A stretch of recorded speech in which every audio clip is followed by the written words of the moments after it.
बिस्मिल्लाहिर्रहमानिर्रहीम अस्सलाम वालेकुम। क्या मौजिज़ों पर यकीन करना समझदारी है? क्या साइंस और ईमान ये दोनों चीज़ें एक दूसरे की ज़िद हैं? देखिए, ये कुछ ऐसे सवालात हैं जो आजकल बहुत से जहनों में घूमते हैं। तो आज हम इन्हीं सवालात का जवाब ढूंढने की कोशिश करेंगे, और वो भी अल्लामा गुलाम अहमद परवेज़ साहब की किताब इस्लाम एक चैलेंज मज़हब के लिए की रोशनी में।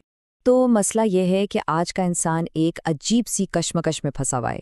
एक तरफ तो साइंस है जो कहती है कि भाई कुदरत के कवानीन अटल हैं, पक्के हैं, उनमें कोई माफोकिल फितरत यानी सुपर नेचुरल मुदाखलत हो ही नहीं सकती। और दूसरी तरफ है रिवायती मजहबी सोच जो ये मानती है कि किसी नबी की सच्चाई का सबसे बड़ा सबूत ही उसकी मौजज़े दिखाने की ताकत है। अब ये दोनों बातें तो एक दूसरे से बिल्कुल अलग हैं।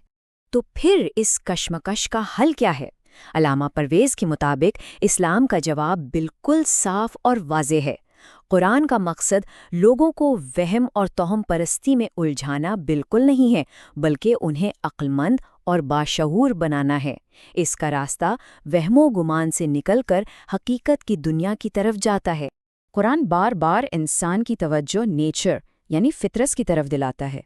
वो कहता है, जरा देखो तो सही, आसमानों की वुसअत, जमीन की खूबसूरती, सुबह की ताजगी और सूरज डूबने का मंजर, क्या ये सब कुछ किसी मौजज़े से कम है?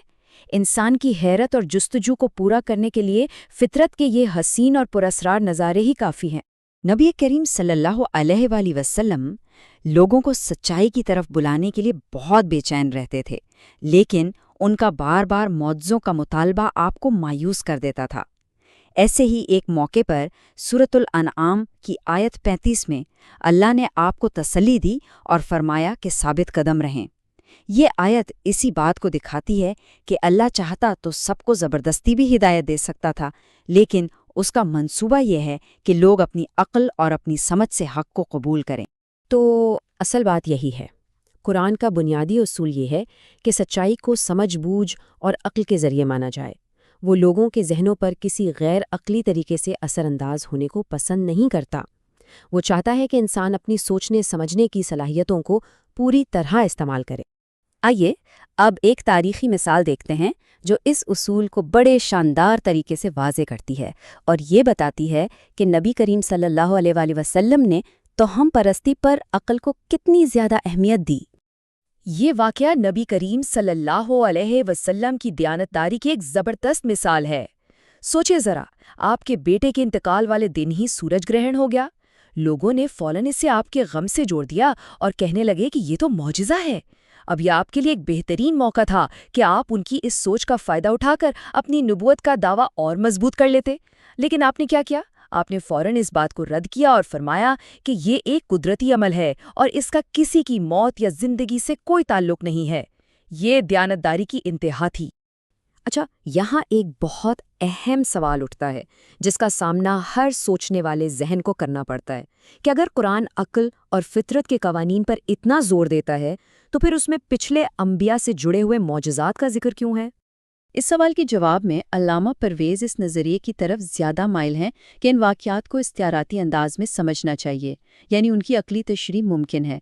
किताब में कुछ और तशरीहात का भी जिक्र है, जैसे कि ये तमसीली कहानियाँ हो सकती हैं, या किसी गहरी सच्चाई को बयान करने के लिए मजाजी ज़बान का इस्तेमाल हो सकता है, या फिर ये उन वाक़यात का बयान है जो उस ज़माने के लोगों के लिए एक नफ्सियाती हकीकत रखते थे।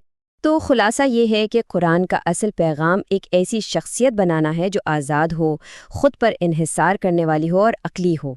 एक ऐसी शख्सियत जो कायनात में अल्लाह के अटल कानून को काम करते हुए देखे और उन्हें समझने की कोशिश करे। मौजज़ात, अगर उनका मतलब फ़ितरत के कवानीन को तोड़ना है तो वो इस कुरानी सोच में फ़िट नहीं बैठते। और इस पूरी बहस का निचोड़ हमें अल्लामा इकबाल के इस शानदार कौल में मिलता है। वो फरमाते हैं कि इस्लाम की आमद दरअसल इस्तिक़राई अक्ल यानी इंडक्टिव इंटेलेक्ट की पैदाइश है।